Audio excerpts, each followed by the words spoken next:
Si comme beaucoup, vous avez déjà entendu parler de l'IA agentique, de Claude Code sans vraiment savoir ce que c'est, comment l'utiliser, ni à quoi ça peut vous servir concrètement dans votre quotidien, vous êtes au bon endroit. Dans cette vidéo, je vais vous montrer absolument tout ce que vous devez savoir pour commencer étape par étape et de façon très simple. Mais d'abord, laissez-moi vous montrer en 2 minutes un extrait de ce que vous saurez faire avant la fin de cette vidéo. Regardez ça. Alors, ce que vous voyez sur mon écran en ce moment, c'est ma boîte de réception Gmail. Je suis sûr que vous êtes très familier avec ceci. Je suis dans les brouillons et nous avons exactement 3 brouillons en ce moment. Et là, vous voyez mon espace de travail que je vais vous expliquer tout à l'heure. Pour vous donner un peu de contexte, j'ai fait une réunion tout à l'heure avec une de mes clientes et au suite de la réunion, je dois lui envoyer un email de suivi pour lui indiquer exactement ce que nous allons faire par la suite. Je vais donc communiquer les informations à mon agent IA, à Claude Code, et il va le réaliser en live et nous allons pouvoir le voir ensemble. Maintenant, je lance ma requête. Je peux voir ici que l'agent est en train de lire les détails. Il a vu le transcript. Il va utiliser le skill de rédaction d'email que je lui avais déjà donné auparavant. Nous allons parler de ça durant la vidéo. Ça va prendre quelques secondes et je vous montre le résultat obtenu. Alors, ce qui est intéressant, c'est que là, je ne lui ai même pas communiqué l'email de... Mais étant donné qu'il a accès à ma base de données, il va lui-même chercher l'email dans mon CRM sur Airtable. Il décide de façon autonome et il va rédiger l'email. Une fois qu'il a fini, nous allons pouvoir le contrôler en direct. Alors, il a fallu quelques minutes à mon agent pour extraire les informations importantes du transcript de notre conversation, retrouver l'email de la cliente, rédiger le draft et nous allons le contrôler tout de suite. Là, je peux voir que nous avons un 4e draft qui apparaît dans mes brouillons. Je vais ensuite l'ouvrir. Bien sûr, je cache les informations sensibles de la cliente à cause de la confidentialité, mais vous pouvez voir ici la qualité de l'email qu'il a rédigé de façon professionnelle. Et donc, tout ce que j'ai à faire, c'est de relire l'email, de voir s'il y a des trucs que je veux ajouter ou retirer et de l'envoyer à la cliente.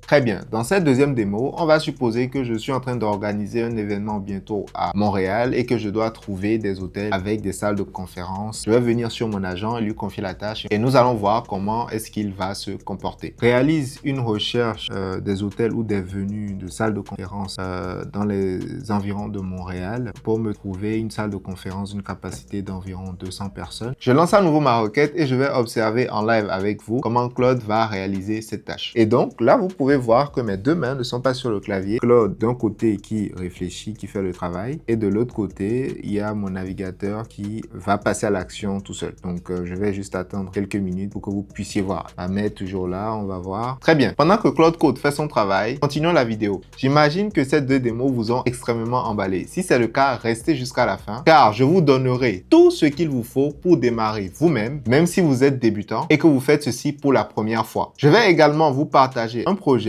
pour que vous puissiez pratiquer immédiatement.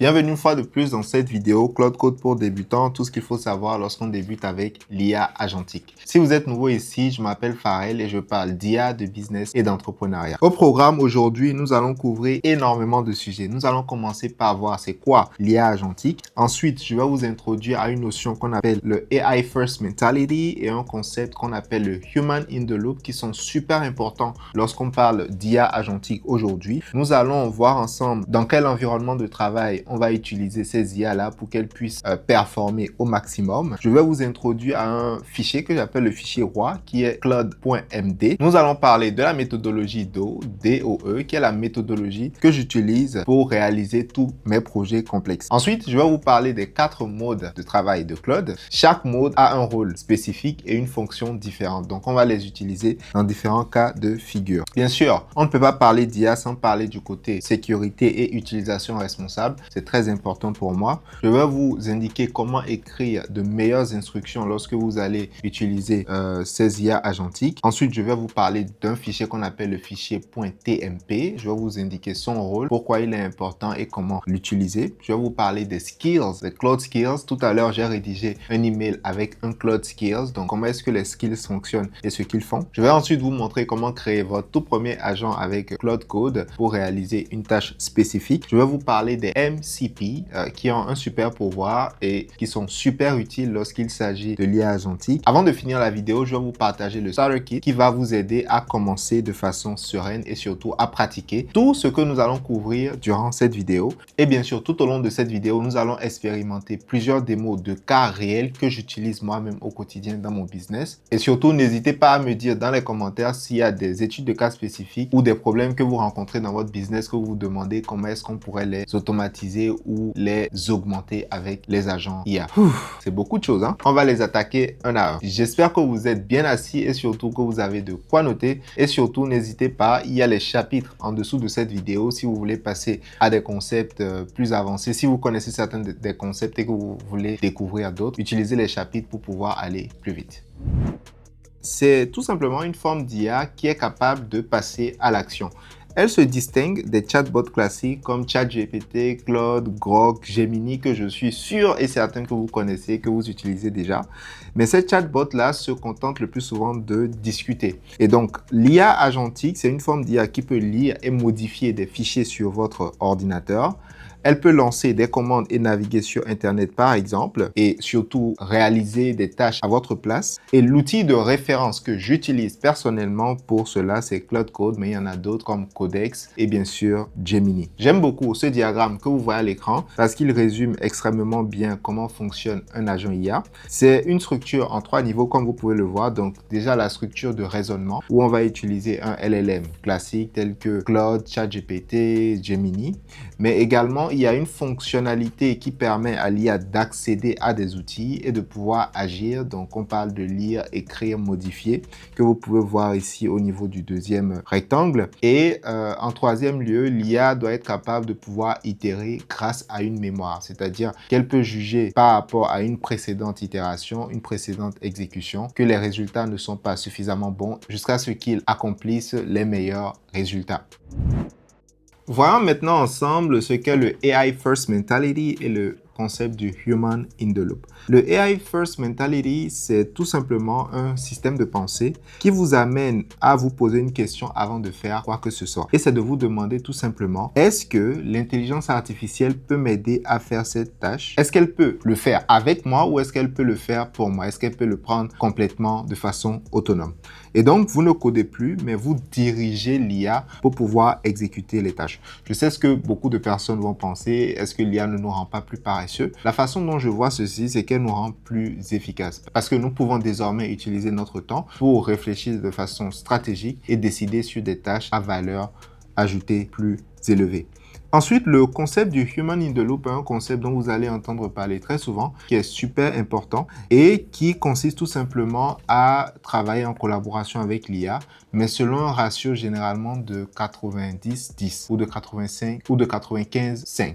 C'est-à-dire que lorsque vous voulez réaliser une tâche, l'IA vous propose un plan et vous passez à travers le plan et vous changez ce qu'il faut changer, vous guidez l'IA pour raffiner le plan et ensuite vous lui donnez le go. Une fois que vous lui donnez le go, l'IA va réaliser la tâche de A à Z et vous allez revenir dans le processus pour évaluer le travail de l'IA. En soi, le travail que vous faites, c'est quoi? C'est assister l'IA au niveau de la planification et évaluer le résultat final. Et donc, c'est le 5% que vous apportez dans tout le travail. L'IA fait 95% du travail et vous êtes là pour faire 5%. Une première fois dans la phase de planification et une dernière fois au niveau de l'évaluation des résultats. Et bien sûr, vous allez le voir avec Claude Code que nous allons utiliser dans la plupart des démos que je vous ai réservées aujourd'hui, qui vous permet d'être le décideur final. Vous approuvez, vous corrigez, vous redirigez et en pratique, vous lui donnez la direction et lui, il exécute. Parlons maintenant de l'environnement de travail. Eh bien, nous allons créer nos systèmes d'IA agentique dans ce qu'on appelle un IDE, Integrated Development Environment. C'est un éditeur de code qui a également un terminal et un gestionnaire de fichiers. D'accord? Je vais vous le montrer tout à l'heure sur mon écran. Il y a plusieurs sortes de IDE. Donc, vous avez par exemple VS Code qui est le plus utilisé au monde et qui est gratuit. Et Claude Code s'intègre parfaitement avec VS Code, donc c'est super. Mais vous avez également d'autres alternatives comme par exemple Cursor ou comme Anti-Gravity de Google, d'accord? Nous n'allons pas parler de ces exemples-là aujourd'hui. Nous allons nous focaliser sur VS Code. Sans plus tarder, laissez-moi vous montrer sur mon écran à quoi ça ressemble. Pour commencer, vous avez tout simplement à vous rendre dans votre navigateur et rechercher dans la barre de recherche, télécharger VS Code gratuitement. Je vais également mettre le lien quelque part en dessous de cette vidéo et vous allez utiliser le lien de Microsoft en fonction de votre système d'exploitation. Si vous êtes Windows, Mac, vous allez choisir et télécharger l'application. Une fois que vous allez télécharger l'application, encore une fois, toutes les ressources que je vais partager dans cette vidéo sont disponibles dans ma communauté gratuite sur Skool. C'est le premier lien dans la description de cette vidéo. Alors, voici ce à quoi ressemble VS Code lorsque vous l'ouvrez. Vous avez 3 sections principales. Donc, on a une partie à gauche qui ressemble beaucoup plus à votre gestionnaire de dossiers ou de fichiers. Ici, en réalité, ce sont des fichiers, des dossiers. Là, j'ai ouvert un dossier que j'ai appelé Cloud Code débutant. C'est le starter kit que nous allons utiliser pour réaliser toutes les démos que nous allons voir durant cette vidéo. Ici, au beau milieu, nous avons généralement un éditeur de texte. Donc, un éditeur de texte, c'est quoi? C'est tout simplement un fichier où vous pouvez écrire du texte et le modifier à votre guise. Et ici, à droite, nous avons une section pour l'agent.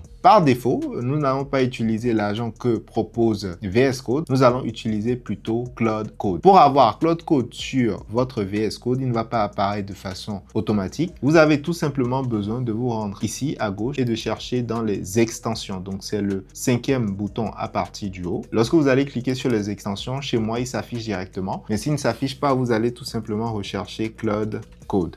D'accord? Quand vous recherchez Cloud Code, vous allez le voir ici. Choisissez celui qui est proposé par Anthropic. C'est l'entreprise qui a créé Cloud Code. Vous allez ensuite l'installer sur votre VS Code. Première étape accomplie. Maintenant, pour pouvoir utiliser l'IA agentique avec Cloud Code, il vous faut minimum le plan Pro de Claude qui est à $20 par mois. Je sais déjà ce que vous vous dites. Oh, c'est pas gratuit. Non, c'est pas gratuit. Pour le niveau de productivité que vous allez pouvoir accomplir, le niveau de tâches que vous allez pouvoir accomplir avec ce système, croyez-moi, il en vaut pleinement la peine. Moi, je suis sur le plan max de Claude que je paye $200 par mois et je suis très content de le payer à cause de tout ce que je peux accomplir et de toute la productivité que ça me permet d'avoir. Et donc, une fois que vous avez installé Cloud Code, pour la toute première fois, il va vous demander de vous connecter. Et donc, pour vous connecter, comme j'ai dit, il vous faut le plan Pro minimum et vous allez vous connecter avec les informations de votre compte Cloud normal. D'accord? Je ne vais pas le montrer ici parce que je pense que tout le monde sait comment le faire. Je sais que, à prime abord, pour les personnes qui ne sont pas nécessairement très à l'aise avec la technologie ou qui ne sont pas développeurs,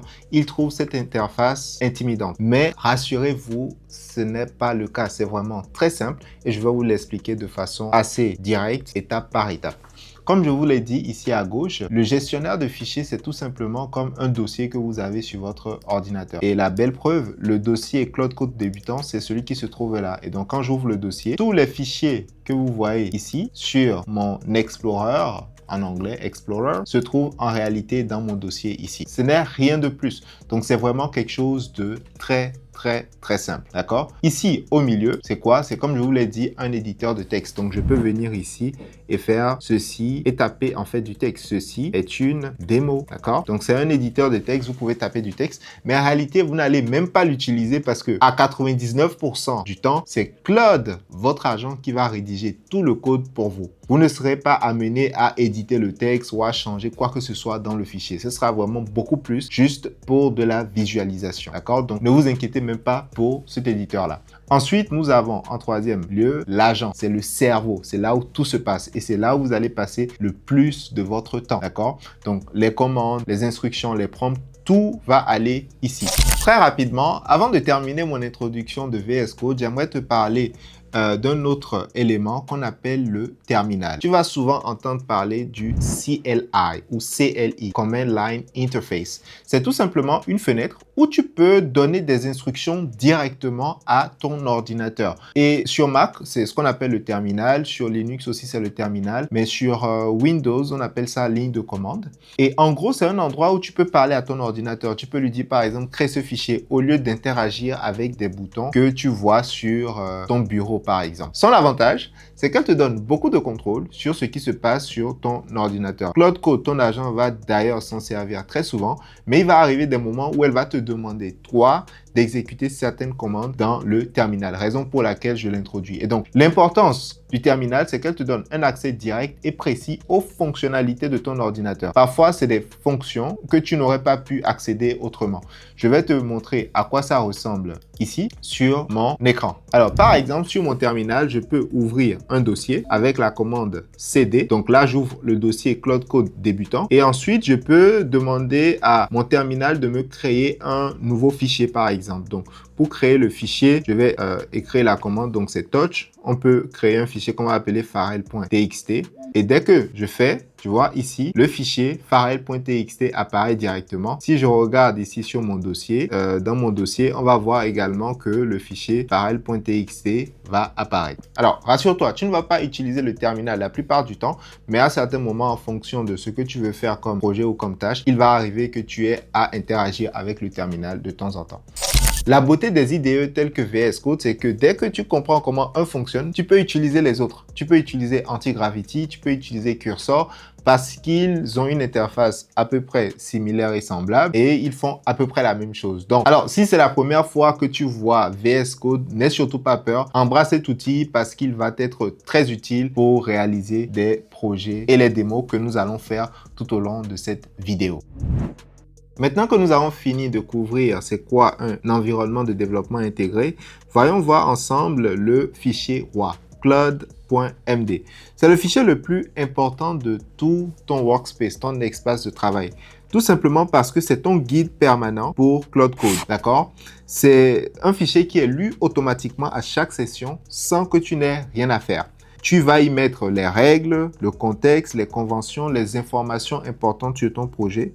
Il y en a généralement un par projet et il y en a un également qui est global sur ton ordinateur.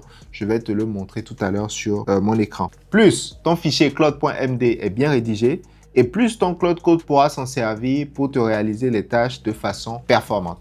Voyons voir maintenant sur mon écran à quoi ça ressemble concrètement dans VS Code. Comme je t'ai dit précédemment, ce Starter Kit est disponible dans la communauté gratuite et tu pourras l'utiliser. Et donc, c'est le fichier principal qui va te permettre de réaliser les démos et d'expérimenter Cloud Code pour la toute première fois. Nous n'allons pas lire tout le fichier, mais ce que j'aimerais que tu retiennes ici, c'est quoi? C'est que dans mon fichier Claude.md, je vais lui donner le rôle de Claude dans cet espace de travail. Je lui ai parlé par exemple ici des déclencheurs, je lui ai parlé de l'accueil, de la personnalisation, des phases. Je lui ai donné en fait ce qu'on appelle du contexte sur comment est-ce que je travaille. Alors, tu te demandes peut-être, mais concrètement, c'est quoi Claude.md? Eh bien, le .md, c'est tout simplement une extension. Tu sais, quand par exemple, tu as un fichier texte, l'extension c'est .txt. Quand tu as un fichier image, l'extension généralement c'est .jpeg ou .png. Quand c'est un audio, c'est .mp3. Eh bien, .md, c'est une extension qui s'appelle Markdown. Et Claude, c'est le nom conventionnel que Anthropic a décidé que leur agent va lire chaque fois qu'on veut faire appel à cet agent-là. Et donc, ici, c'est quand, par exemple, disons, je viens ici pour lui dire quel est le climat aujourd'hui à Paris et que j'envoie cette requête, ce qui se passe en réalité, c'est que Claude va copier tout ce message et va le mettre avant mon instruction, avant mon prompt. Et donc, ce message joue le rôle de contexte, il joue le rôle de précurseur sur toutes les instructions que je vais donner à Claude. Pourquoi ceci est important? C'est important tout simplement parce que lorsque tu vas travailler dans des dossiers qui vont devenir de plus en plus grands, sur des projets de plus en plus complexes, tu veux donner suffisamment de contexte à Claude pour savoir exactement où trouver quoi, qu'est-ce qui se passe dans cet espace de travail, quel est l'objectif et ce que tu essaies d'accomplir. Alors, une notion qui est super importante à ajouter dans ton fichier Claude.md, c'est la notion qu'on appelle auto-réparatrice ou auto-amélioratrice. Et donc, c'est une phrase que tu vas écrire à Claude pour lui dire, écoute, si tu te rends compte après une exécution qu'il y a une erreur ou qu'il y a quelque chose qui ne va pas, améliore-toi de sorte à ce que la prochaine fois, tu ne fasses plus la même erreur. Alors, il faut savoir qu'il y a plusieurs façons de travailler avec l'IA agentique. Et aujourd'hui, je vais vous présenter une méthodologie particulière qui s'appelle DO, que j'ai apprise moi-même chez un autre expert qui s'appelle Nick. Et j'ai trouvé ça très intéressant. Je l'ai testé plusieurs fois et ça a bien fonctionné. Donc, je me suis dit que ça valait la peine de le couvrir avec vous. Eh bien, DOE, D-O-E, D, c'est pour directive. Et les directives, généralement, c'est l'objectif, le contexte. Qu'est-ce que vous essayez d'accomplir dans cet espace de travail? Tout à l'heure, je vous ai montré sur VS Code que, en réalité, chaque workspace, c'est un dossier sur votre ordinateur. Et donc, ce dossier-là aura un objectif clair. Est-ce que c'est pour gérer tout votre business? Est-ce que c'est pour un projet particulier? Et donc, c'est là où vous allez définir l'essentiel. DO, D pour directive. En étape 2, nous avons le O pour orchestration. C'est là où Claude planifie et décompose votre projet en sous-projets et en sous-tâches. Et enfin, en troisième étape, l'étape que je trouve aussi très importante, c'est l'exécution. Il faut savoir que l'exécution avec l'IA agentique peut se faire de deux façons différentes. Et je vais prendre un petit moment ici pour vous expliquer les deux façons. La première, c'est en faisant appel à des sous-agents et la deuxième, c'est en faisant appel en construisant des scripts. Eh bien, c'est quoi la différence entre les deux façons? Il faut savoir que lorsque vous utilisez un LLM, pour générer une réponse, la réponse, généralement, elle est probabilistique. C'est-à-dire que vous pouvez poser la même question, ou 5 personnes différentes peuvent poser la même question à un LLM au même moment et vont obtenir des résultats différents. Alors, les résultats seront très certainement semblables ou similaires, mais ça ne sera pas exactement la même chose. Tout simplement parce qu'on parle d'IA générative et les IA génératives, elles créent des choses. Et lorsque vous avez un business, vous ne pouvez pas dépendre de résultats probabilistiques la plupart du temps. Pourquoi? Parce que le business, généralement le business dépend sur des résultats déterministes. Et déterministe, ça veut dire quoi? Ça veut dire tout simplement que chaque fois que vous exécutez une tâche, vous voulez avoir le même résultat. Chaque fois que quelqu'un vient sur votre site et décide de prendre une action, vous voulez par exemple qu'il y ait la même action qui suive. Si quelqu'un décide de souscrire à votre newsletter, vous voulez qu'il reçoive le même, que ce soit le même email qui parte, d'accord? Et donc, lorsque vous avez par exemple un projet où vous donnez une tâche à votre IA agentique, il vous faut lui donner une idée aussi sur le type d'exécution que vous voulez. Est-ce que vous voulez une exécution probabilistique avec un sous-agent ou est-ce que vous voulez une exécution déterministe avec du code? Alors, ici, les scripts en question, c'est en général du code. Donc, ça peut être du code Python, Java, TypeScript, etc. Pour vous illustrer ceci, pour vous montrer les deux façons différentes de procéder, imaginez par exemple si je dois écrire, rédiger du texte ou rédiger du script pour des vidéos YouTube. C'est une tâche créative qui demande de la planification, de la raison. Pour ce genre de tâche, je vais généralement utiliser un sous-agent parce que le sous-agent sera beaucoup plus apte à pouvoir réaliser des tâches créatives et des tâches de raisonnement. Prenons un autre cas de figure. Si la tâche que j'essaie d'accomplir, c'est de générer des rapports, je veux certainement que ces rapports-là soient identiques à chaque exécution. C'est-à-dire que j'ai un template en place et je veux qu'à chaque fois, pour différents clients, que le rapport utilise le même template et remplace les informations du client. Eh bien là, j'ai besoin que le rapport soit fixe parce que j'ai mon template. Et donc, pour ce genre d'exécution, je vais plutôt utiliser des scripts, que ce soit en Python ou en Java, comme je l'ai mentionné plus tôt. Alors, pour mieux illustrer la méthodologie DO, je vous amène dans un de mes workspaces pour vous montrer les directives et l'exécution. L'orchestration ne se voit pas généralement dans le workspace parce que c'est la phase où l'agent agit. C'est votre agent en quelque sorte. Donc, il n'y a pas de dossier pour l'orchestration. Par contre, vous allez voir un dossier pour les directives et un autre dossier pour les exécutions. Voyons voir ensemble. Dans ce workspace, j'ai plusieurs dossiers, mais ce qui m'intéresse notamment, c'est le dossier de directive. Et dans le directive, je peux voir un README, d'accord? Et vous pouvez voir ici mes directives, c'est quoi? Je lui dis que ce dossier contient des SOP. SOP, ça veut dire Standard Operating Procedure, written in Markdown. Donc, je lui dis, ça contient des SOP tout simplement. Les directives définissent quoi faire en langage naturel. Donc, c'est quoi l'objectif? C'est quoi les inputs, les entrées, c'est quoi les outils qu'on va utiliser, c'est quoi les sorties et c'est quoi les cas extrêmes.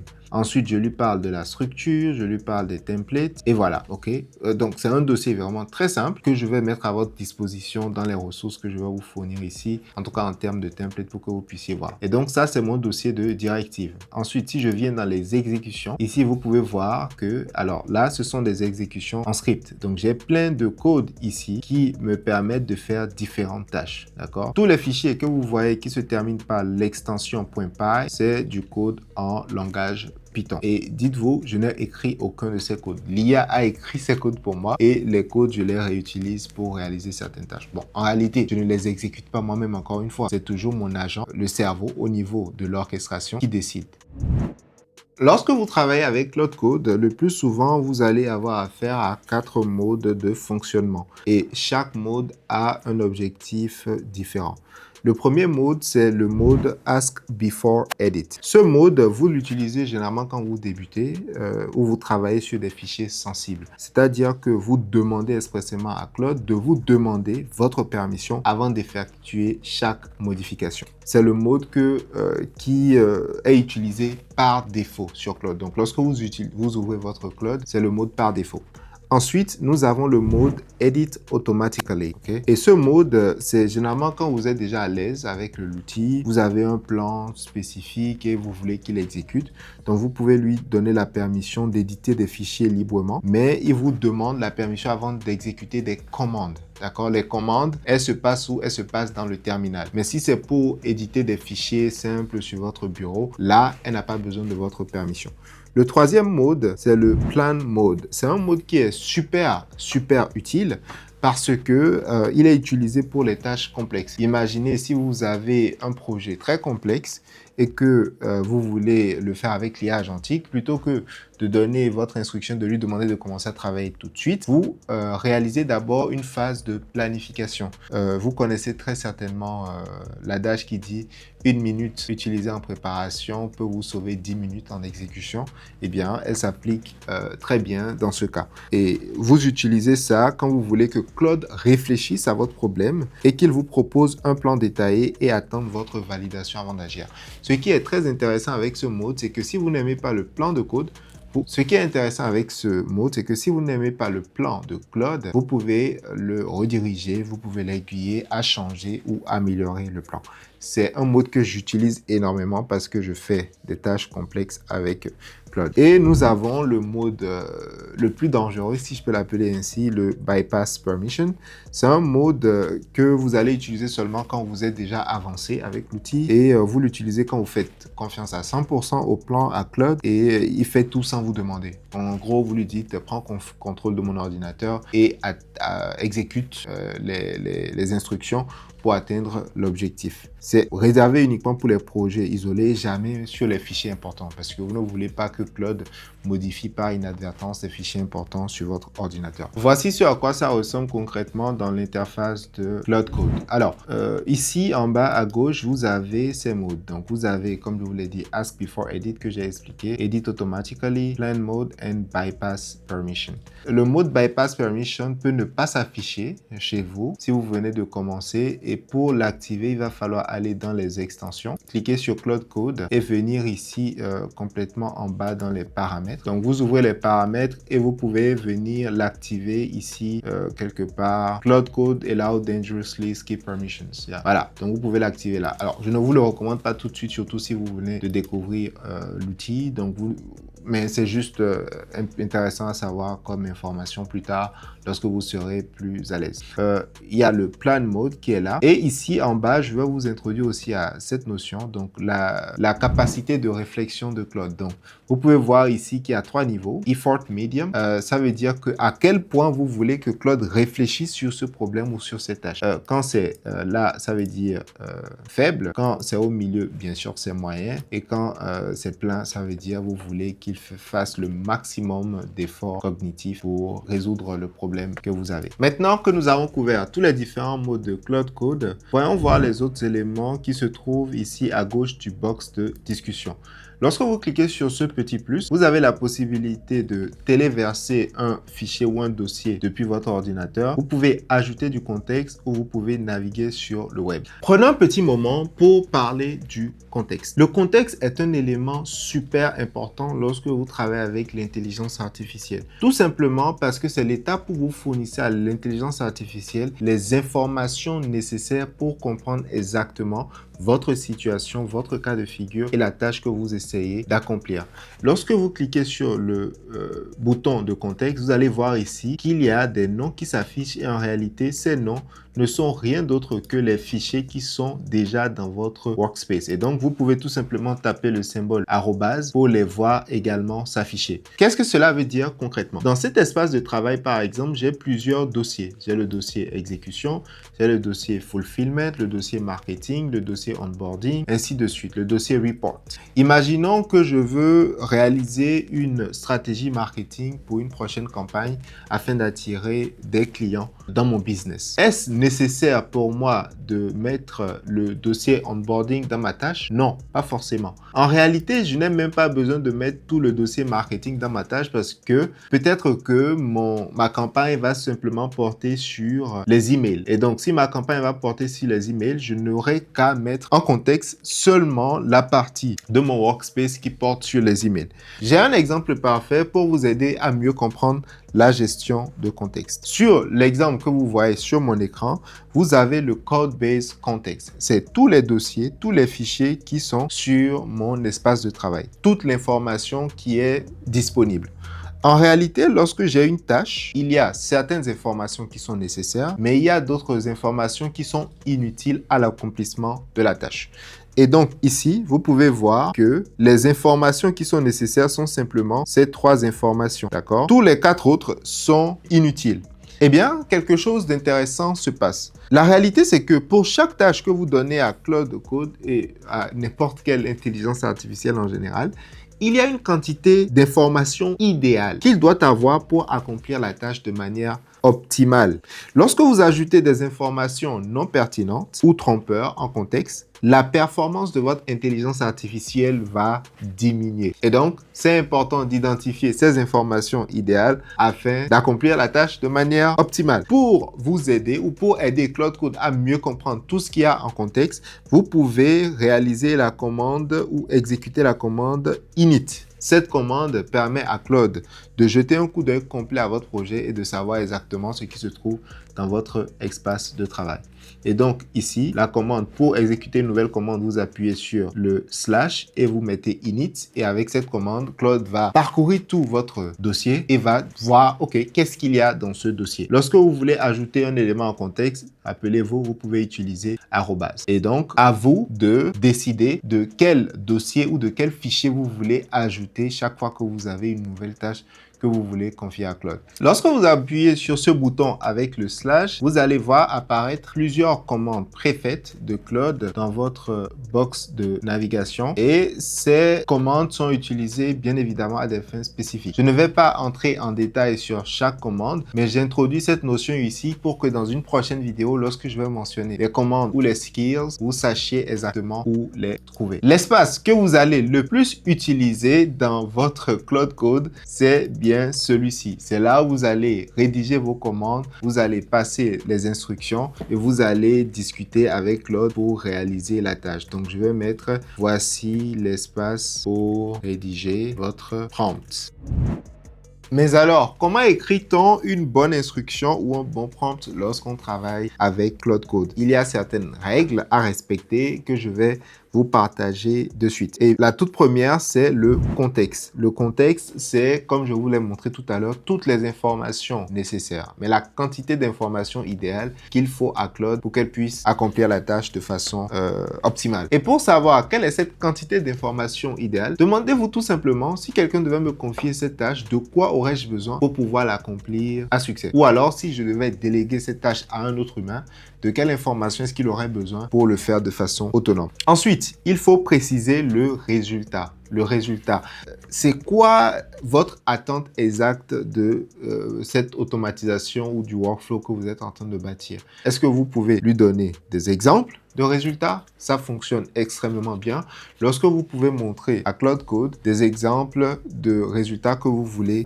obtenir à partir d'anciens exemples. Vous pouvez mentionner les fichiers concernés avec arrobase pour les pointer directement et ajouter du contexte, comme je vous ai montré. Vous pouvez aussi préciser à Claude ce qu'il ne doit pas faire. C'est ce qu'on appelle en langage de technicien les contraintes. Ensuite, il faut préciser le résultat.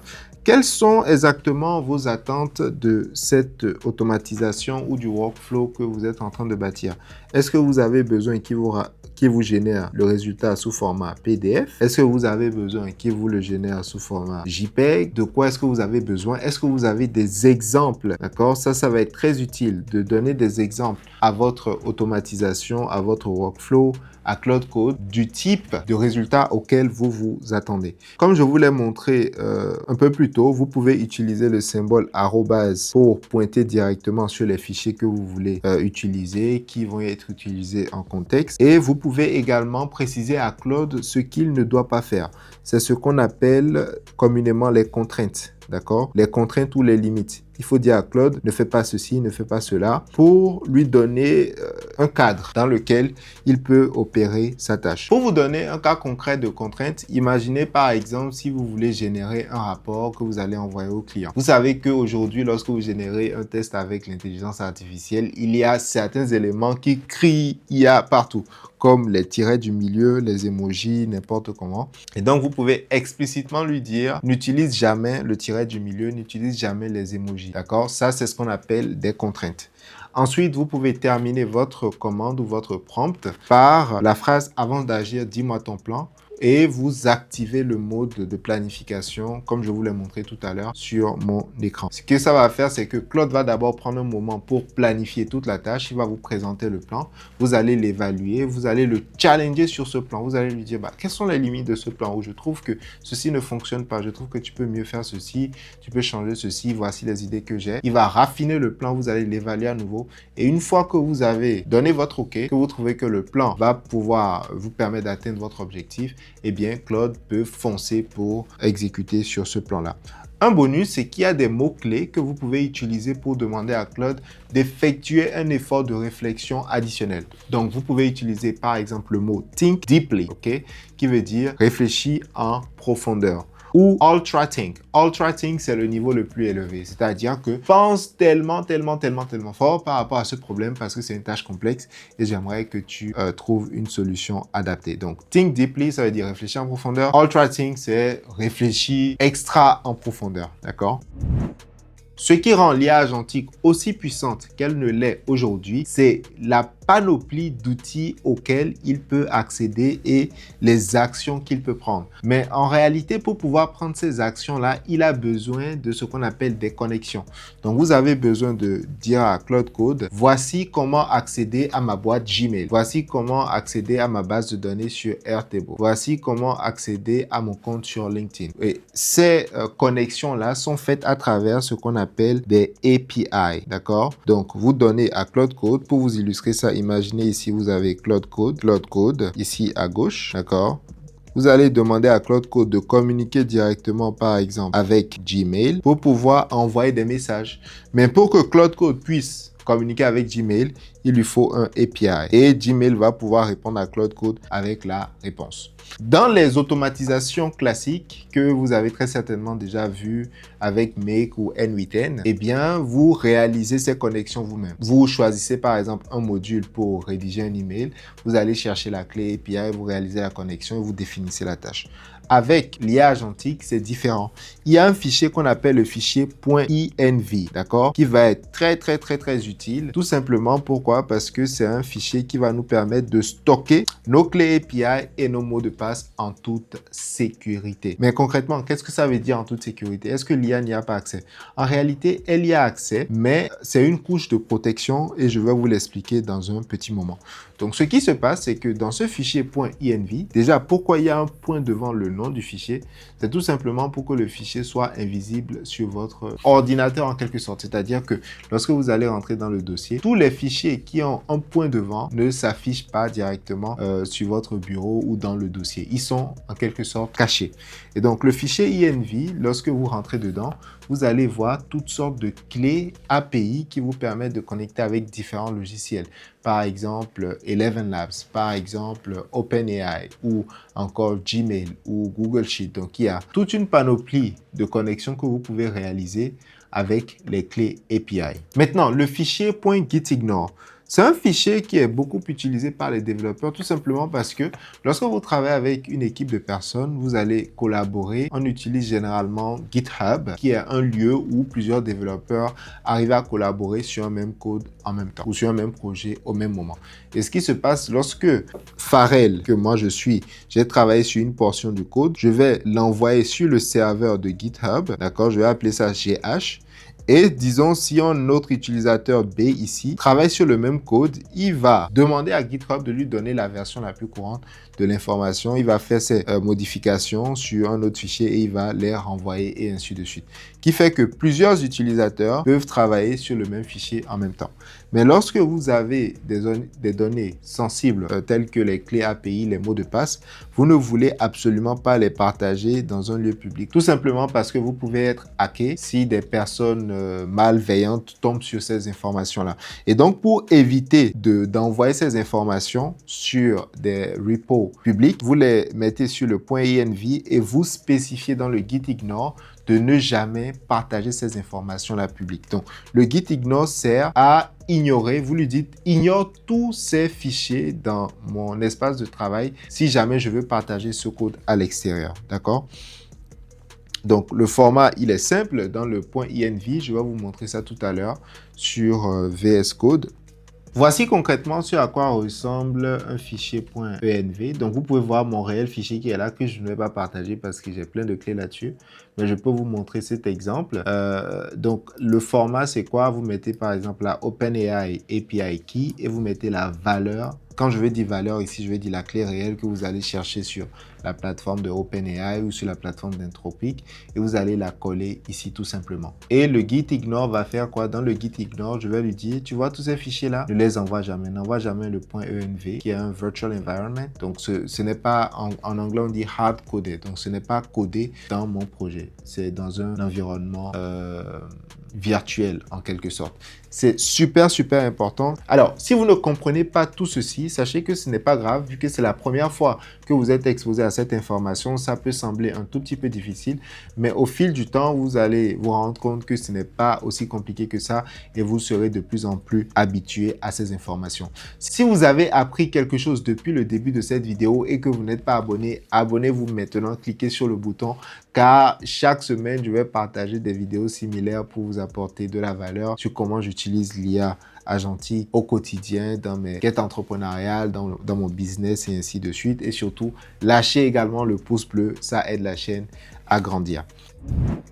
Voyons voir maintenant le dossier .tmp. TMP, c'est pour temporaire. Donc, c'est l'espace de travail temporaire de Claude lorsqu'il travaille sur vos projets. C'est là où il va déposer ses fichiers de travail, les logs, les sorties intermédiaires, les drafts, et vous pouvez le vider généralement sans risque. C'est-à-dire que les fichiers qui sont là, c'est des fichiers temporaires que Claude va utiliser pour pouvoir réaliser des tâches spécifiques. Ça vous permet de garder votre espace de travail propre et de pouvoir le nettoyer dès que vous en avez envie. Voici à quoi ressemble là pour moi par exemple mon fichier TMP. Vous pouvez voir qu'il y a un tas de choses dans TMP, il y a tellement de choses et donc je sais que ces éléments là je peux consulter, c'est des éléments dont je peux me débarrasser généralement sans crainte, mais c'est quand même toujours important de faire une double vérification parce que des fois peut-être qu'un fichier est important pour vous mais Claude le met là parce que lui juge que ce n'est pas le cas. Donc je vous invite quand même à regarder. C'est un fichier que vous allez voir dans la plupart des projets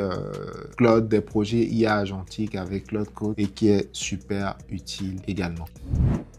Très bien, maintenant nous allons parler des skills. C'est quoi les skills? Ce sont des compétences réutilisables que vous fabriquez ou qui sont disponibles ou que d'autres personnes fabriquent et vous les partagent et que vous utilisez pour réaliser des tâches spécifiques. Donc en gros, vous apprenez à Claude à faire quelque chose une fois et elle peut utiliser cette connaissance et cette expérience pour refaire la même chose à l'avenir. Et les skills sont dans votre dossier .claude/skills et vous avez / le nom du skill.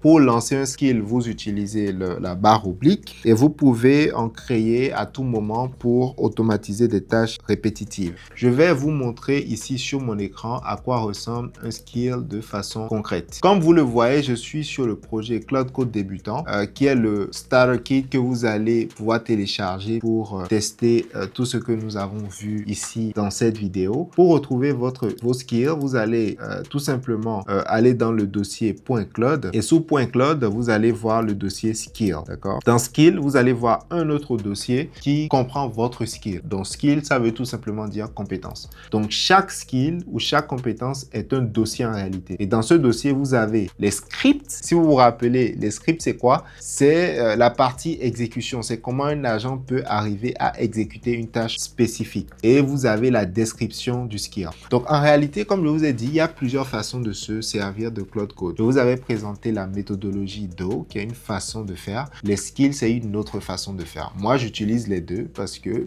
elles fonctionnent très bien pour moi. Lorsque vous regardez sur ce fichier, il y a certainement quelque chose qui vous saute à l'œil. C'est que le fichier a en réalité deux parties. Il y a une première partie qui est ici en haut, qui est en couleur, et il y a une deuxième partie qui est en bas, d'accord? Et c'est normal. Et donc, ce qui se passe dans le background, c'est que chaque fois que vous lancez Claude Code, en réalité, il lit presque tout votre workspace. Et lorsqu'il lit tout votre workspace, il n'a pas suffisamment d'espace pour avoir toutes les informations. Parce que vous vous rappelez, il y a ce qu'on appelle le contexte. Et à côté du contexte, il y a aussi ce qu'on appelle le context window, d'accord? Le context window. Le context window, c'est la quantité d'informations que Claude Code peut avoir en une fois dans une conversation. Et généralement, c'est calculé par millions de tokens. Donc, je pense que le context window de Claude en ce moment, c'est 1 million de tokens. Sauf si ça a changé ou si je me trompe. Mais dites-vous que c'est une quantité bien spécifique. Et donc, les experts en IA agentique, à chaque fois, cherchent à optimiser l'utilisation du contexte, d'accord? Et une des façons que les experts d'entreprise ont trouvé de le faire, c'est de structurer les fichiers de sorte à ce que, pour chaque exécution, lorsque Claude essaie de lire le fichier, au lieu de lire tout le dossier que vous voyez ici, il lit juste l'entête. Donc, il lit l'entête de plusieurs documents pour avoir une idée générale de quelles sont les ressources qu'il a qui sont déjà disponibles. De sorte à ce que lorsque vous lui donnez une instruction, il va se rappeler, il va se dire, ah, c'est vrai que Pharrell, dans son workspace, il avait un skill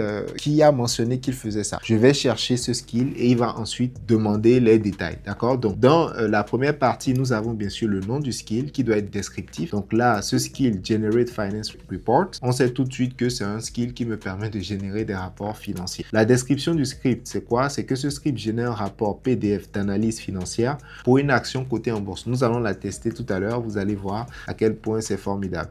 Ce skill récupère les dernières informations via Yahoo Finance. Il analyse le sentiment du marché, les thèmes, il compose un rapport professionnel et il dit en fait ici quand l'utiliser. Donc, dans la description du skill, qu'est-ce qu'il faut dire? Il faut dire ce que le skill fait et il faut dire quand l'utiliser, d'accord? Donc, on va utiliser ce skill uniquement quand je demande à Claude de réaliser une analyse ou un rapport financier. Par exemple, les tickers, c'est ce qu'on appelle les sigles d'entreprise ou les symboles, Nvidia, Apple, Tesla, Microsoft, etc. Et les outils qui sont permis ou autorisés, on a Bash et on a Read, ok? Donc, en bas ici, on a une description beaucoup plus détaillée de ma compétence ou de mon skill.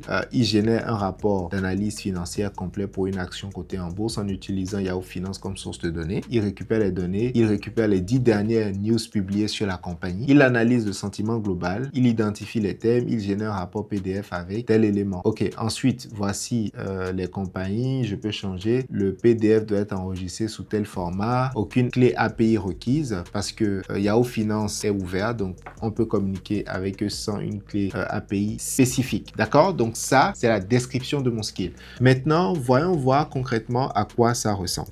Je vais venir ici dans mon box de discussion. Je vais taper le symbole, le slash, et je vais appeler mon skill. Donc, mon skill, c'est Generate Report. Donc, je vais d'abord faire init, si vous vous rappelez, parce que c'est la toute première fois que j'ouvre Claude Code dans cet espace de travail. Donc, Claude va faire quoi? Il va tout simplement prendre connaissance de tous les dossiers qui sont sur mon projet en ce moment. D'accord? Ça va lui prendre quelques minutes. On va le laisser faire. Donc, il est en train de lire tous les dossiers, vous voyez. Et ce qui est bien, c'est l'interprétabilité. Donc, Claude est quand même même très avancé dans l'interprétabilité, c'est-à-dire que vous pouvez voir ce qu'il fait en temps réel, d'accord? Donc il dit là, je sais à peu près à quoi ressemble ce dossier, voilà, il est en train de lire, et tout, très bien. Claude, il est dans un mode, il me demande la permission, il me demande est-ce que je lui donne la permission de créer le dossier claude.md. Alors, ce qui se passe là, c'est que lorsque j'ai ouvert ce dossier, mon claude.md n'était pas dans le dossier mère, donc il me demande s'il peut le recréer, ce que je vais lui donner accès. Mais vous, lorsque je vais vous partager ça, je vais m'assurer qu'il est dans le dossier mère afin que vous n'ayez pas ce souci, d'accord? Donc, il est en train de recréer le dossier claude.md dans le dossier mère pour pouvoir l'utiliser plus tard. Voilà, donc claude.md a été créé. Il a une idée de tout ce qui se passe dans la base de données.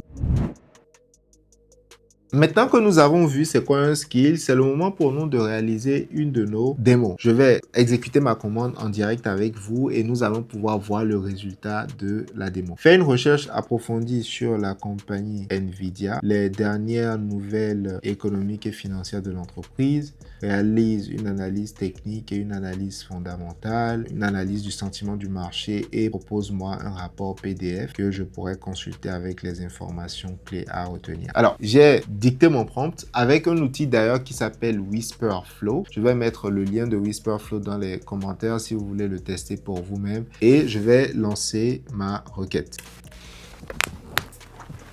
Après quelques minutes de travail, voici le rapport final que me propose mon skill. Donc, il a identifié effectivement l'entreprise qui est Nvidia. Il trouve que le prix actuel de l'action, c'est 188,63 $, donc certainement à la clôture du vendredi dernier. La capitalisation boursière, c'est 4,58 trillions et la fourchette de 52 semaines, c'est entre 95 au prix le plus bas à 212 au prix le plus... Les dernières nouvelles sur Nvidia, il y a plusieurs nouvelles. Donc, il a trouvé que sur les 10 dernières nouvelles, il y a 2 qui sont positives et 8 qui sont neutres. Donc, le sentiment, selon lui, est plus ou moins positif. Il a réalisé également une analyse technique assez simple avec les moyennes mobiles et les zones clés de support-résistance avec des objectifs ou des zones de prix, par exemple à 191, 196, 207, ainsi de suite. Il a donné son verdict, tendance haussière, le prix est au-dessus des moyennes mobiles. La moyenne mobile 50 est au-dessus de la moyenne mobile 200, donc configuration classique de tendance haussière. Il a réalisé également une analyse fondamentale avec les chiffres clés à connaître. Donc, nous avons le PER, nous avons la marge nette, la marge opérationnelle, le ROE, la croissance, nous avons le chiffre d'affaires, nous avons le cash flow, le consensus des analystes qui est un strong buy en ce moment. Et bien sûr, nous avons également le disclaimer ou l'avertissement à la fin.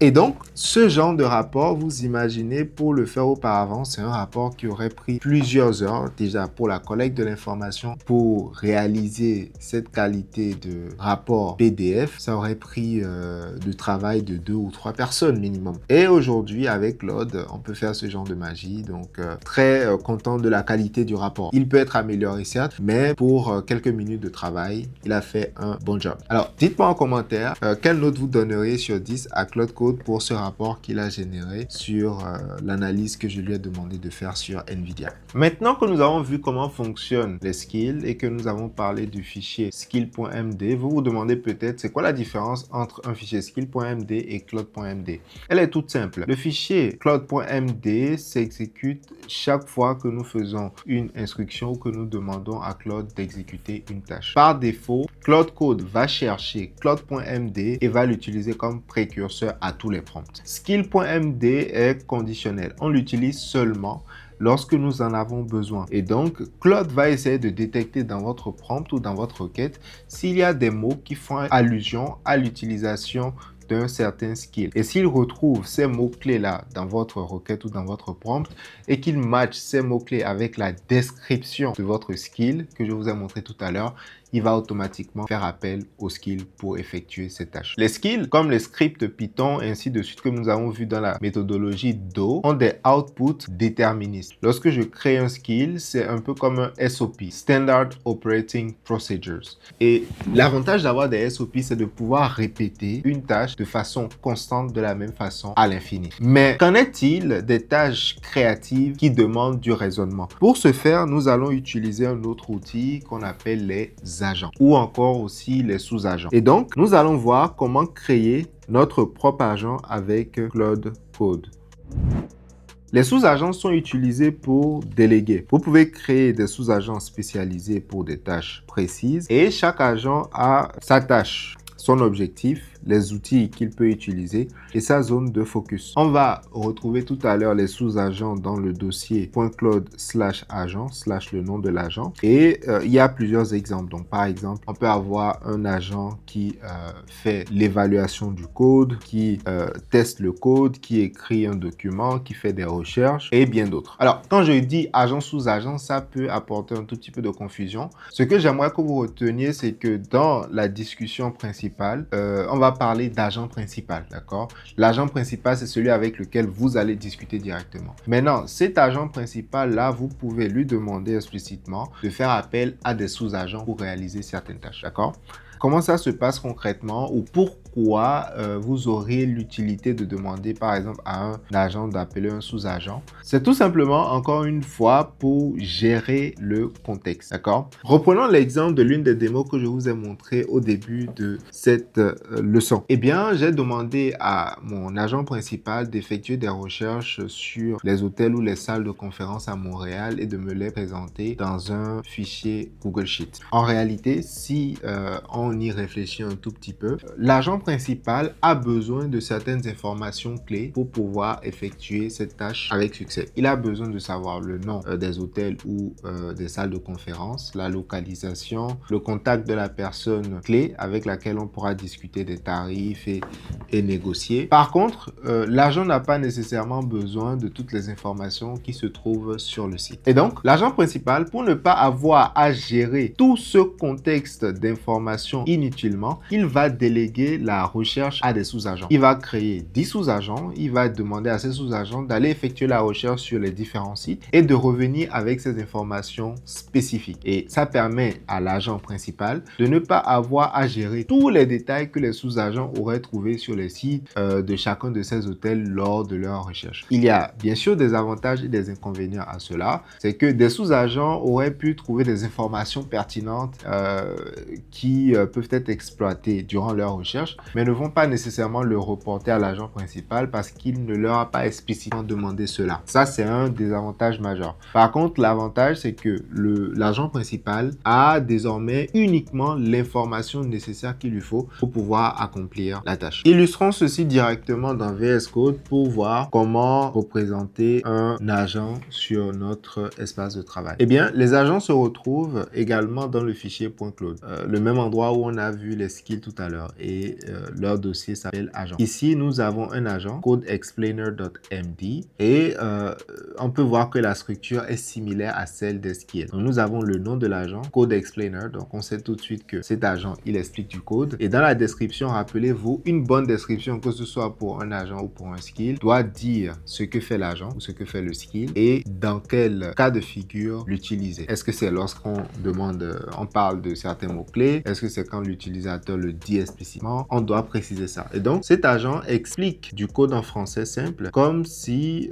la personne était débutante. Il est utile quand on tombe sur un fichier de code que nous ne comprenons pas et que nous voulons savoir ce qu'il fait sans jargon technique. Alors, nous restreignons cet agent à utiliser uniquement les outils read, glob and grep. Ensuite, nous avons une description beaucoup plus approfondie de ce que fait l'agent. Et donc, vous voyez que l'agent, en réalité, c'est juste du langage naturel que nous utilisons pour le définir. Il n'y a pas de code, il n'y a pas de langage technique. Je n'ai même pas passé mon temps à écrire cet agent. Vous pouvez demander à l'agent principal, dans votre discussion directe avec Claude, de générer un agent ou un sous-agent pour effectuer une tâche spécifique. Et pour appeler les agents, vous avez tout simplement besoin d'appuyer le slash et de rechercher le nom de l'agent.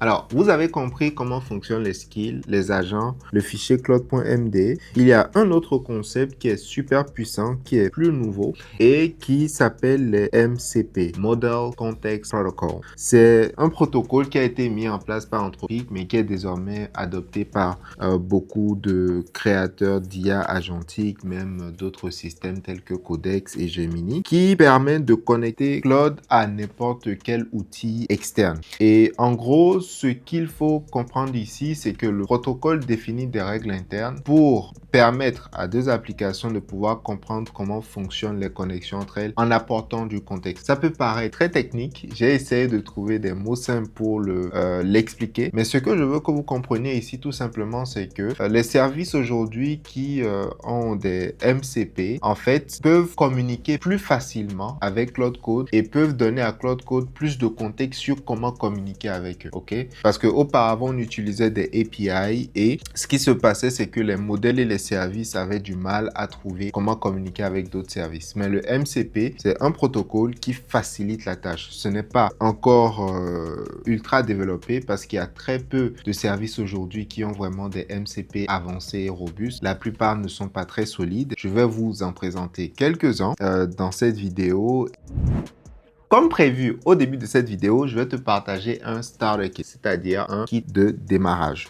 Et donc, ce kit va te permettre non seulement de pouvoir créer ton premier système d'IA agentique, mais aussi de pratiquer les notions que nous avons abordées tout au long de cette vidéo. Il était important pour nous de voir toutes ces notions parce qu'elles constituent la base et les fondations pour pouvoir comprendre comment fonctionne l'IA agentique. Et donc, pour accéder au Starter Kit, il te faut tout simplement cliquer sur le premier lien dans la description de cette vidéo, rejoindre ma communauté gratuite sur Skool et une fois dans la communauté, tu vas retrouver les ressources et les liens disponibles gratuitement et tu pourras télécharger le Starter Kit et pouvoir l'utiliser pour exercer en direct avec moi. Alors, le Starter Kit comprend un dossier qui est prêt à télécharger sur GitHub. GitHub, c'est une plateforme où les développeurs collaborent généralement ensemble. Allez, ne te laisse pas intimider, je vais te montrer, c'est très simple. Tu vas ouvrir le dossier dans Cloud Code, tu vas démarrer et tu vas ensuite laisser Cloud Code te guider et te montrer progressivement les différents éléments que nous avons vus ensemble durant la vidéo. Comme tu peux voir sur mon écran, je suis sur le repo de GitHub. Il te suffit tout simplement de cliquer ici au niveau du bouton vert de code et de télécharger le fichier zip. Une fois que tu auras téléchargé le fichier zip, tu vas l'ouvrir et le dézipper, d'accord? Et donc, tu vas ouvrir une nouvelle fenêtre de VS Code. Une fois que tu as ouvert ta nouvelle fenêtre de VS Code, tu vas ouvrir le dossier des IP que tu viens de télécharger. Et donc, tu vas retrouver dans ce dossier, comme je t'ai dit, tous les éléments nécessaires pour pouvoir pratiquer commencer ton aventure avec Cloud Code. Alors, ici, nous voyons bien sûr notre fichier cloud.md que je vous ai déjà introduit. Si vous voulez, vous pouvez prendre le temps de le lire en détail, mais on ne va pas nécessairement trop s'y attarder. Il y a le dossier .cloud qui comprend nos agents et qui comprend également nos skills. Donc, on a déjà fait une démo sur comment utiliser le Financial Report Generator, donc le skill qui nous permet de générer le rapport financier. On l'a déjà testé en live et donc tu pourras le tester aussi de ton côté exactement de la même façon que j'ai fait. Nous avons le dossier .tmp qui va contenir tous nos fichiers temporaires. On a le .env, on a le gitignore et on a le readme et le simple text. Super, donc absolument tout s'y trouve. Après avoir téléchargé et ouvert le kit de démarrage sur VS Code, si c'est la toute première fois que vous utilisez Cloud Code, il va falloir l'installer sur votre ordinateur. L'installation est très simple. Il vous faut tout simplement copier le lien d'installation ou le lien de la documentation qui est fourni par Cloud Code que je vais fournir quelque part dans les ressources de cette vidéo.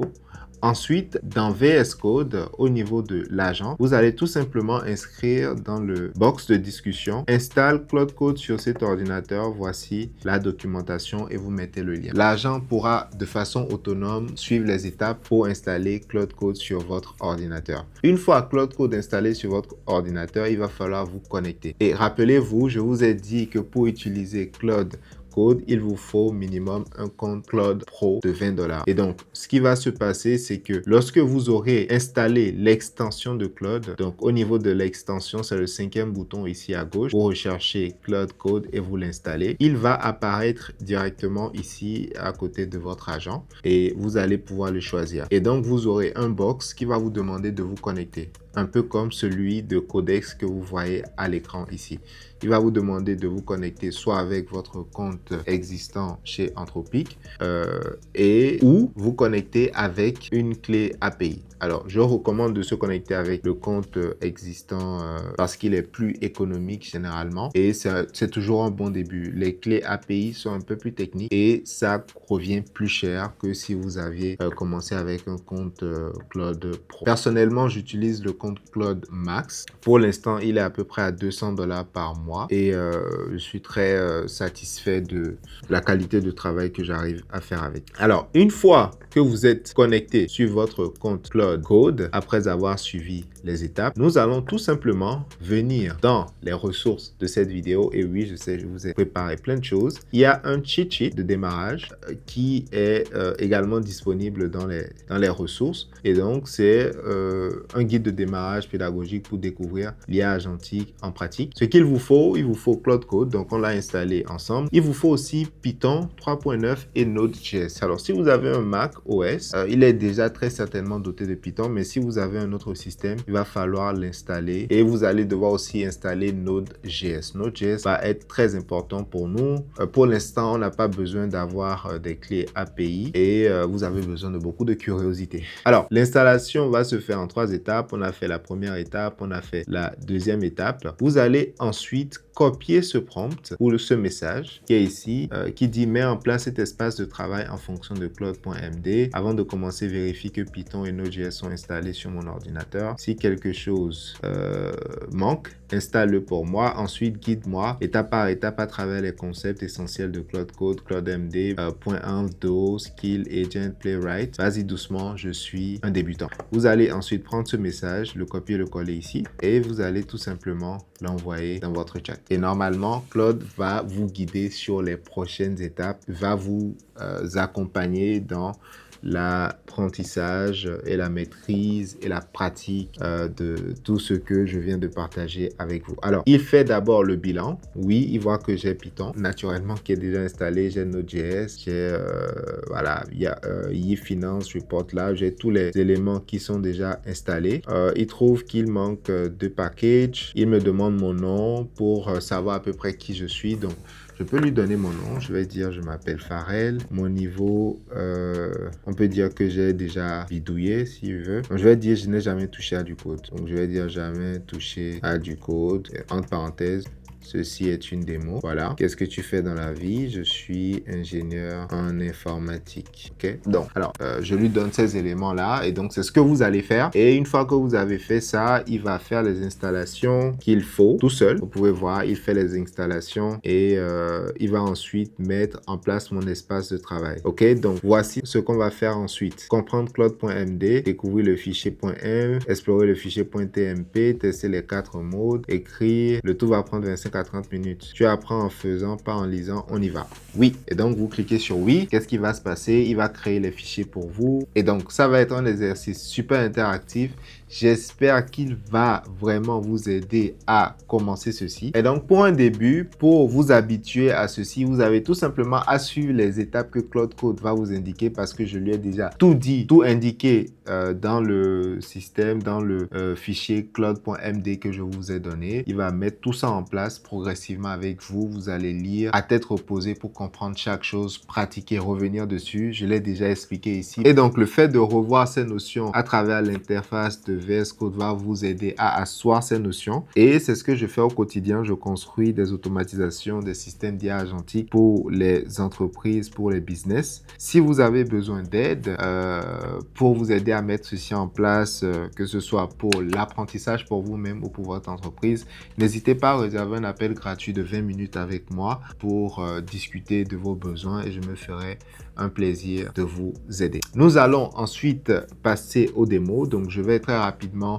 sur les étapes juste pour m'assurer que tout est correct, que tout est bon. Je vais suivre le processus comme si j'étais à votre place. Alors, j'ai suivi les phases une à une de mon agent IA. J'ai voulu prendre un moment ici au niveau de la phase numéro 7 où on parle des sub-agents. Ici, il me propose de pouvoir utiliser un sous-agent pour comprendre le code qui a été utilisé pour générer mon rapport PDF, mon rapport financier PDF. Donc, Tout à l'heure, pour contexte, j'ai généré un nouveau rapport financier que je peux vous montrer ici. Voilà, le rapport financier est sur une autre compagnie qui s'appelle Coinbase. Et ce rapport financier ressemble à ça. Et si vous vous rappelez, je vous ai parlé du fait que les skills sont importants parce qu'ils nous permettent d'avoir des résultats déterministes. Et si vous observez ce rapport, le rapport de Coinbase que nous voyons ici à l'écran, il ressemble trait pour trait, en tout cas la structure ressemble trait pour trait à celle que nous avions fait tout à l'heure sur Nvidia, d'accord? Et c'est pourquoi on parle de déterminisme. Et donc le résultat ici, la structure est la même. Si on avait utilisé un agent pour ces tâches, ça n'aurait pas été exactement pareil. D'accord? Et donc, ici, il me propose d'utiliser un agent IA pour comprendre ce qu'il y a sous le capot. Je vais lui demander de bien vouloir me l'expliquer. Et nous allons voir ensemble comment est-ce que mon agent principal va faire appel à un sous-agent pour pouvoir effectuer cette tâche. Comme vous pouvez le voir sur mon écran, il est en train de réfléchir. Je lance le sous-agent. Donc là, il a lancé le sous-agent. Vous voyez là. Donc le sous-agent a été appelé Explain Finance Report Script. Le sous-agent lit le code. Alors, il le décompose ligne par ligne. Je peux interpréter ce qu'il fait ici. D'accord? Je peux interpréter ce que fait mon sous-agent. Ça va lui prendre quelques minutes pour décortiquer le code et me l'expliquer de façon très simple. Et nous allons voir s'il fait du bon travail et nous allons évaluer ensemble la qualité de son explication, si c'est vraiment aussi simple. Alors, super. Nous pouvons voir ici ce que le Subagent Code Explainer a produit. Alors, je peux mettre le code à côté, juste pour... alors, où est-ce qu'il se trouve? Le code doit être quelque part ici. Voilà, ok? Ça, c'est le code. Et vous voyez, il est bien long, ce code, ok? Il est long, il est bien technique. Et donc, si vous n'avez pas des notions sur la programmation, ça va être difficile de comprendre. Mais on va voir ce qu'il nous propose comme explication. Ce que ce code fait en une phrase. Ce fichier va chercher les informations financières d'une entreprise sur Internet, les analyse et fabrique un rapport PDF de 5 pages avec des graphiques. Très belle description. Comment ça marche étape par étape? Vérification des outils. Comme un cuisinier qui vérifie qu'il a ses casseroles avant de commencer, le script vérifie que Y Finance, Report Lab et Matplotlib sont installés. Le détecteur d'humeur des news, le programme a deux listes de mots positifs, growth gain, et négatif, crash loss. Il lit les articles et compte les bons versus les mauvais mots pour donner une note entre un très mauvais, entre -1 très mauvais et 1 très bon. C'est comme lire les titres du journal et compter les bonnes et les mauvaises nouvelles. Intéressant. Ensuite, la collecte de données. Les courses au supermarché. Le script se connecte à Yahoo Finance et ramène les prix historiques, les news et les chiffres. L'analyse technique. Il calcule les moyennes mobiles, comme noter la température chaque jour. La moyenne nous donne la tendance. Les supports résistance, qui sont les planchers, les plafonds de prix. La fabrication du PDF. Il dessine chaque page du PDF sur Paint, comme un Paint sur une toile. Les 3 choses à retenir, c'est un pipeline en 3 temps, collecter, analyser, mettre en forme. L'analyse de sentiments est un simple compteur de bonnes et de mauvaises nouvelles. Le PDF est dessiné élément par élément dans le code. En vrai, il a fait un très bon travail. C'est expliqué de façon simple, de mon point de vue, sans entrer en technicalité, mais après avoir lu ceci, on a quand même un sens de comprendre l'essence derrière le code. Super. Nous allons ensuite passer à une phase aussi qui est très excitante pour moi. C'est la phase où nous allons tester un MCP. Si vous vous rappelez tout à l'heure, je vous ai mentionné qu'il y a plusieurs types de MCP. Donc, je vais revenir ici sur l'écran de ma tablette. MCP, on a dit, c'est un protocole qui facilite la communication interne d'un outil. Et nous en avons beaucoup. Il y a plusieurs MCP qui existent en moment. Notamment, nous avons par exemple Playwright, qui est un MCP qui permet d'ouvrir par exemple n'importe quelle page web et de pouvoir interagir sur cette page. Ça veut dire qu'on peut, le contenu de la page, cliquer sur des boutons, on peut remplir un formulaire, on peut fermer la page, ainsi de suite. On a aussi le MCP de GitHub. GitHub, comme j'ai dit, c'est la plateforme où les développeurs généralement travaillent ensemble sur des projets en temps réel. On a File System qui lit, écrit et organise des fichiers sur votre ordinateur. Et on a aussi les MCP Custom qui sont personnalisés que vous pouvez créer vous-même. Alors, pourquoi c'est puissant? Les MCP transforment Cloud Code en un vrai exécutant. Donc là, Cloud Code, il peut prendre des actions de plus en plus avancées. Une norme universel pour brancher Claude Code à n'importe quel outil et c'est là la clé de l'IA agentique. Il faut savoir en fait que lorsque vous utilisez le Playwright MCP, il y a deux façons dont vous pouvez l'utiliser. Il y a la version qu'on appelle headed et il y a la version headless. D'accord? La version headless, ça veut dire que Claude Code va ouvrir votre navigateur, mais vous n'allez pas le voir sur votre écran. Mais il le fait en background et il réalise toutes ces tâches-là en background. Et c'est une version qui est plus rapide et plus stable, d'accord? Parce que tout se passe en background. La version headed, c'est là où elle ouvre votre navigateur et elle navigue un peu comme dans la démo que j'ai réalisée au début de cette vidéo où vous aviez vu comment Claude était en train d'aller sur le site, de passer à l'action. Et ce qu'on peut faire avec ce genre d'automatisation de système est vraiment super puissant. Je vous réserve ça pour une autre vidéo. Donc, il y a le format headed et le format headless. Dans cette deuxième vidéo où je lui ai demandé les prix des avions, il a utilisé le format headless. Donc, on ne l'a pas vu interagir avec le site de Google Flights, Skyscanner, etc. Mais c'est une notion qui est importante que je voulais mentionner pour éclaircir également ce sujet-là parce que vous allez certainement vous poser la question. Dans la toute première démo de cette vidéo, je vous ai montré comment en fournissant le transcript d'une conversation avec une cliente, Claude a pu extraire les informations capitales et drafter un email qu'il a laissé dans mes brouillons. Pour moi, c'est un exemple très simple, mais le degré de productivité que ça m'apporte est énorme parce que rien que pour écrire cet email dans le passé, ça m'aurait pris du temps. Et même en utilisant ChatGPT classique, mettre le transcript dans ChatGPT, retirer les éléments, copier-coller, ça prenait quand même beaucoup de temps. Et là, ça se fait en quelques secondes. Et en plus, le design de l'email, c'est mieux que ce que je n'aurais pu jamais espérer faire. C'est vraiment top. Je ne vais pas revenir sur cette démo particulièrement parce qu'on l'a déjà vu, mais il y a quand même certaines choses que j'aimerais expliquer pour mieux clarifier ce qui se passe. Et donc, j'ai eu un appel Zoom avec la cliente, d'accord? J'ai connecté Zoom avec Claude Code et donc Zoom, Claude peut directement retrouver le transcript de la conversation, d'accord? Donc Claude récupère le transcript de la conversation. Je peux aussi le lui donner manuellement, donc ça peut être manuel ou automatique. Ensuite, Claude va extraire, il va faire quoi? Il va extraire les informations capitales, ok? Il va rédiger l'email de suivi que je lui ai demandé, mais la seule raison pour laquelle il arrive à rédiger l'email, c'est parce qu'il a du contexte sur la cliente. Et comment est-ce qu'il va avoir du contexte sur la cliente? Eh bien, il va regarder dans ma base de données, dans mon CRM, et il va récupérer les informations de la cliente telles que son email et son statut. Claude va ensuite communiquer avec Gmail à travers soit les MCP ou les API, l'un des deux, ok? Et il va drafter mon email et va le sauvegarder dans les brouillons. Alors, moi, je décide de le faire ainsi. Il aurait bien pu envoyer directement l'email, mais moi, je lui demande toujours de le laisser dans les drafts parce que pour des emails aussi importants, je veux prendre le temps de relire. Et donc là, il le fait de façon automatique. Il n'a pas besoin d'ouvrir un navigateur pour le faire. Il utilise vraiment ce qu'on appelle des API calls, donc des appels d'API entre Claude et Zoom pour un début et ensuite entre Claude et Gmail d'autre part. Très bien.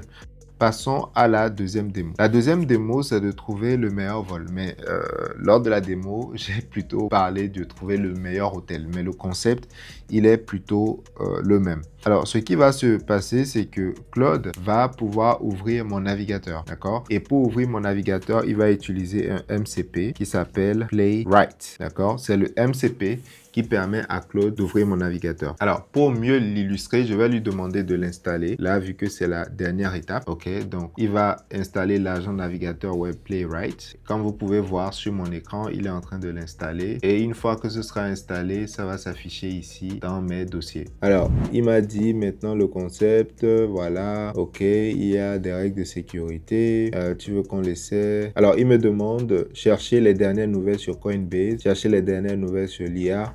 Alors, on peut lui dire trouver le meilleur prix pour un vol Istanbul-Lomé, par exemple. Okay? Ou Istanbul-Abidjan. On va lui demander ça. Alors, si Playwright n'est pas installé, tu peux l'ajouter toi-même. Et j'aimerais que tu fasses la démo et que tu me trouves les meilleurs prix ou le meilleur prix d'un vol Istanbul-Abidjan.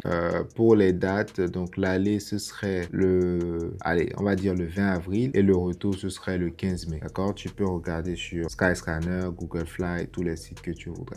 Alors, une fois que j'ai élancé mon prompt, on va voir comment il va faire le travail tout seul. Alors, il s'occupe de tout. Donc, bien sûr, vous voyez là, j'utilise le mode éditer de façon automatique. Donc, il peut modifier les fichiers qui sont sur mon document, mais lorsqu'il va devoir modifier ou exécuter une commande dans mon terminal, il va me demander la permission, d'accord? Donc, c'est en ça que consiste le mode edit automatically, d'accord? Alors, et là, il utilise le concept que je vous ai introduit au début de la vidéo, que j'ai appelé self-annealing ou auto-réparation. Et donc là, par exemple, la commande cloud n'est pas accessible depuis le terminal. Pas de souci, je vais essayer de le lancer directement. L'agent web car Playwright peut être déjà configuré dans mon environnement. Je vais lui demander, peux-tu installer Playwright et l'utiliser s'il te plaît. Alors, lui, son seul objectif, c'est de m'aider à atteindre l'objectif que je lui ai demandé. Donc, à certains moments, si, vu comme dans le cas de cette démo, je veux le forcer à utiliser une certaine méthode, je peux lui donner une autre commande pendant qu'il est en train d'exécuter ma tâche. Alors, comme vous pouvez le voir à l'écran, l'agent finit ses recherches et me fait un récap des résultats. Et donc, il a trouvé 3 compagnies, 3 options. La moins chère qui est celle de Ethiopian Airlines via Google Flight. Le meilleur confort Turkish Airlines à 520 pour un vol direct, donc 8h15. Et le compromis, c'est à 459 Royal Air Maroc.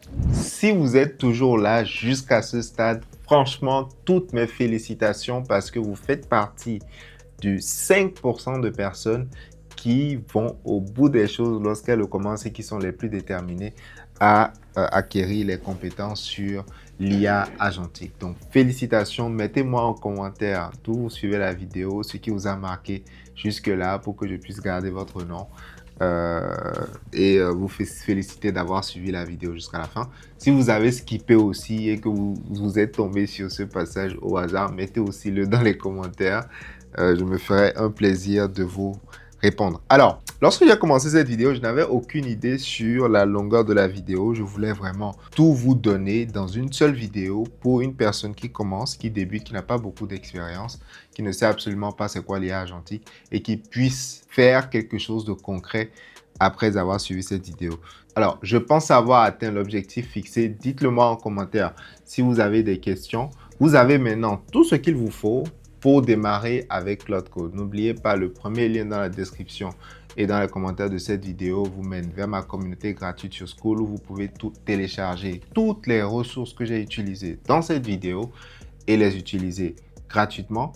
Et bien sûr, si vous voulez que je construise ce genre d'automatisation pour votre business ou pour votre usage personnel, n'hésitez pas à utiliser le deuxième lien dans la description pour réserver un appel de découverte avec moi pour me parler de votre problème et je pourrai voir dans quelle mesure vous accompagner. Si vous avez aimé cette vidéo, cliquez juste ici pour regarder celle-là. Je suis sûr que vous allez l'adorer.